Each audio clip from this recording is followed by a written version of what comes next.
Okay, so it's Psychical and Mr. Wolfie here, so I guess this time we're going to focus a bit more on Sony's E3. Yeah, they have a few interesting ideas and a few ideas that just kind of, well, piss me off. What pissed you off? Like the fact that they're re-releasing The Last of Us once more.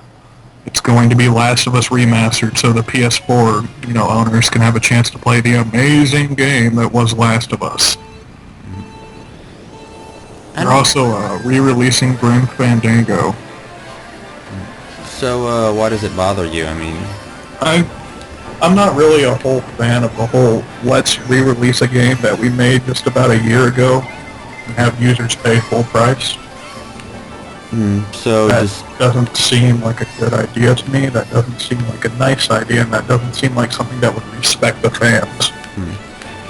so on GTA they're doing something similar. There was a game that was released for PS3 a year ago, and now they're releasing it for PS4. So does that bother you too? Or? A little bit, yes. If they would have just done backwards compatibility, this wouldn't be a fucking issue. It's different if it moves on to another console, because console owners of that genre will generally not be able to play that game. For example, GTA 5 is finally coming out on PC. That's awesome, that's just fine, because PC players could not play that game before. Let it. But you don't need to re-release it for the PS4 if you could have, I don't know, let you play your other fucking version of the game. And I don't know all the technical aspects of it, but my understanding was with the early PS3s that actually had backwards compatibility was they actually had the gears for a PS2 inside it, so that probably added an extra $100 to the price. So I don't know. I understand that, but it can't be that hard. If we can emulate something on a computer, for the love of God, you can emulate on a PS3. I've seen it done. Though it has to be I have seen it. Doesn't have to be a really high-end computer to handle PS3 though. You can emulate on a PS3. You can put emulators on a PS3. I've seen it.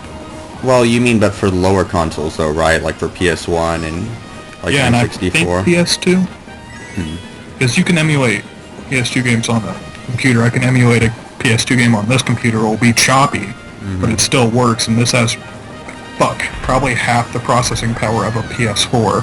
This is an old, shitty-ass laptop. It can happen. They just are choosing not to make more money. Or perhaps I'm wrong, and it really is something, but nonetheless, it seems like an unneeded, greedy move to me.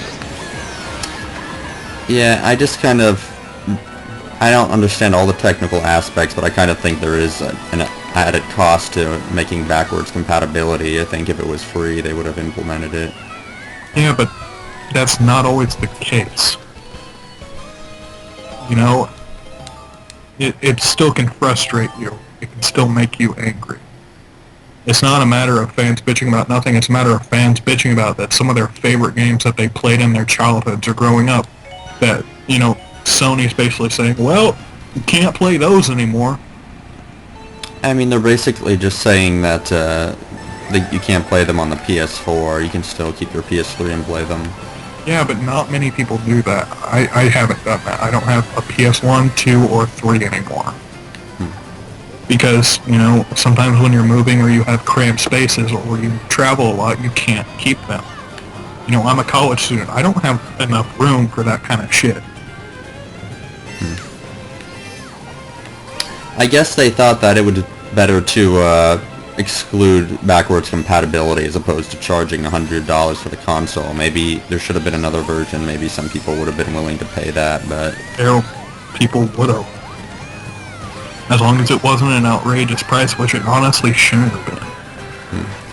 Alright, another cool quotation mark thing, let's see how this plays out, is Let It Die, another Suda51 game. So Suda51 games are usually generally kind of trippy, and if they're not trippy, they at least have some interesting story/mechanics. So this could be good or it could be bad. It really remains to be seen, but at least it will be different. I don't really know much about Suda51. I guess Like, Suda51 has done shit like the No More Heroes series. Oh, okay. Lollipop Chainsaw, Killer 7. Oh, right, I think I've heard of that. Yeah. Fuck, what's that one?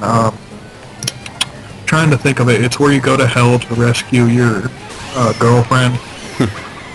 Interesting premise. I just can't remember the name. So... That's what pot does to you, ladies and gentlemen. You can't remember jack shit.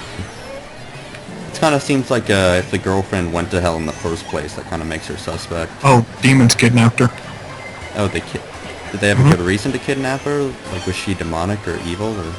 I honestly can't fucking remember. It was weird. Oh, like, the main character was a demon hunter named Garcia fucking Hotspur. And it was interesting. Like, it had some really funny moments. But other than that, it was kind of unmemorable. Gameplay was just kind of a rehash of Resident Evil 4. But the storytelling and the characters were interesting enough to give it a play. Like it said, they're redoing Grim Fandango, which, you know, I'm all for it. I thought Grim Fandango was pretty fun. Let's see here. For Diablo, Diablo 3, the Ultimate Evil Edition, will have a special Last of Us themed dungeon just for Sony's console. So, you know, if you really like Diablo 3 and you don't mind buying it again, that's all you. And I really liked the way the new Batman game looked. Arkham Knights? Yeah, that one. I have kind of mixed feelings about it.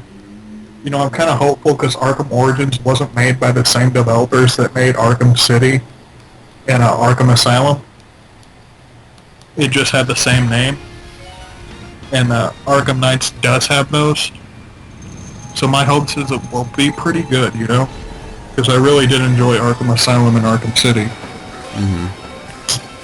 And like I said, Arkham Origins was pretty weak, but it wasn't made by the same developers. Fair enough. So I'll give it a chance. I'll see how it turns out. What do you... here. They're making Uncharted 4 A Thief's End. Yeah, that's true. What was your favorite game at Sony's E3? Anything you really liked about it? I'm kind of interested in Magicka 2, but that's going to be out on PC, so I don't really think that counts. Okay. Favorite Sony exclusive is probably... Give me a second to think real quick. Shit.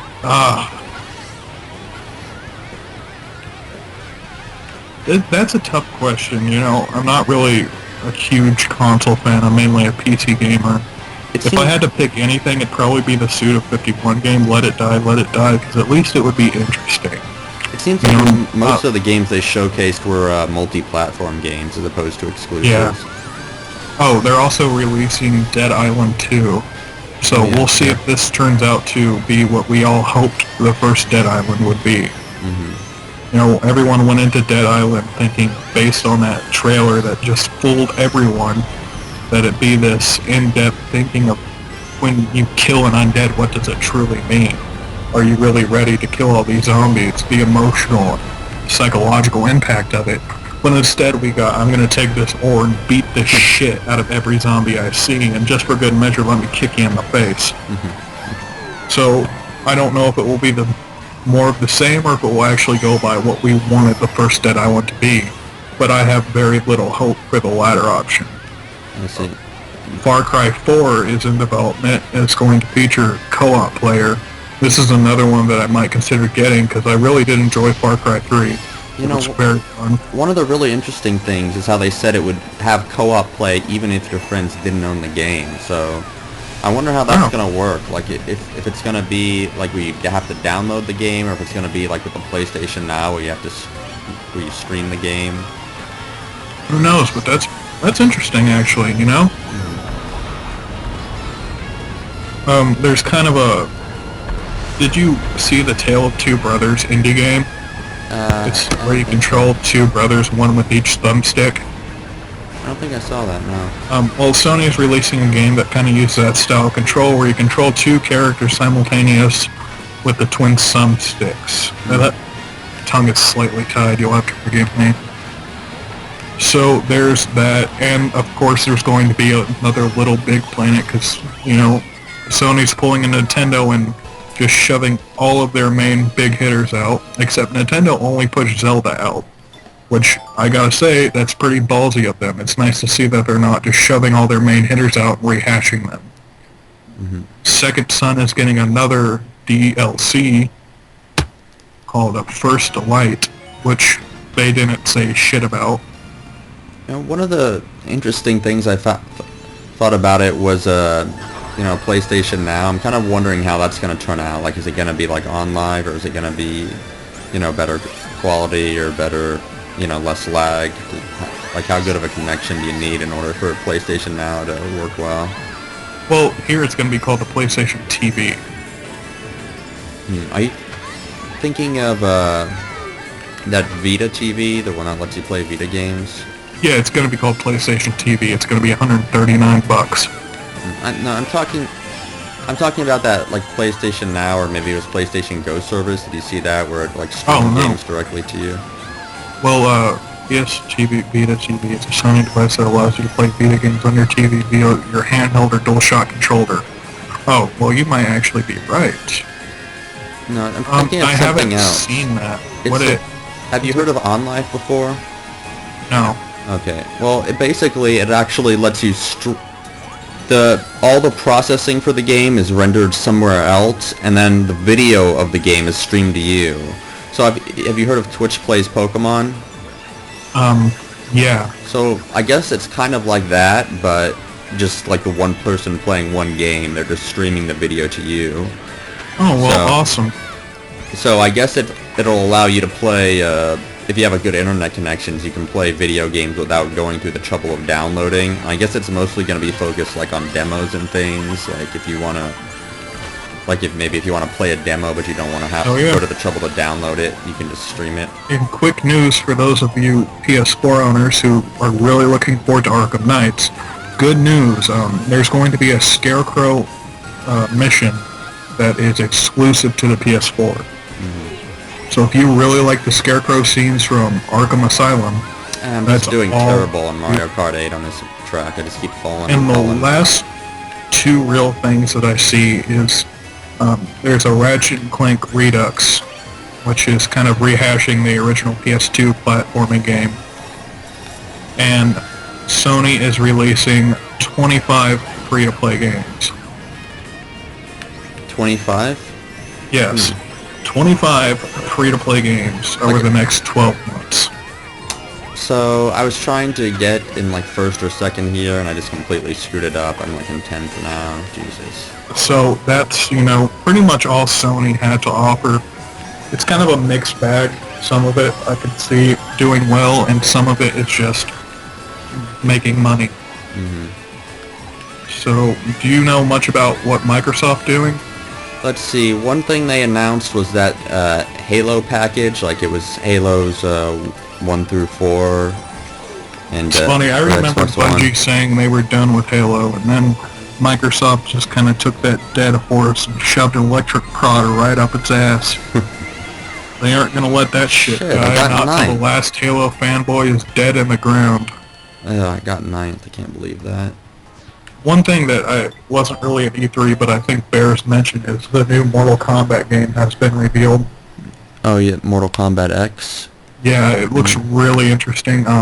They showed a trailer of it where it's Scorpion fighting Sub-Zero. I don't know if that's actual gameplay, but if it is, it looks awesome. It's not going to be a higher thinking game. It's not going to be about story or anything, because, it's a Mortal Kombat game. But it's all about that fucking mindless gore and just mindless fun. And if it's one thing that Mortal Kombat does, it's mindless gore and fun. So, if that really was gameplay that they showed in the trailer, I think we're in for a phenomenal fighting game and a really great addition to the series. And I'm really looking forward to it. So,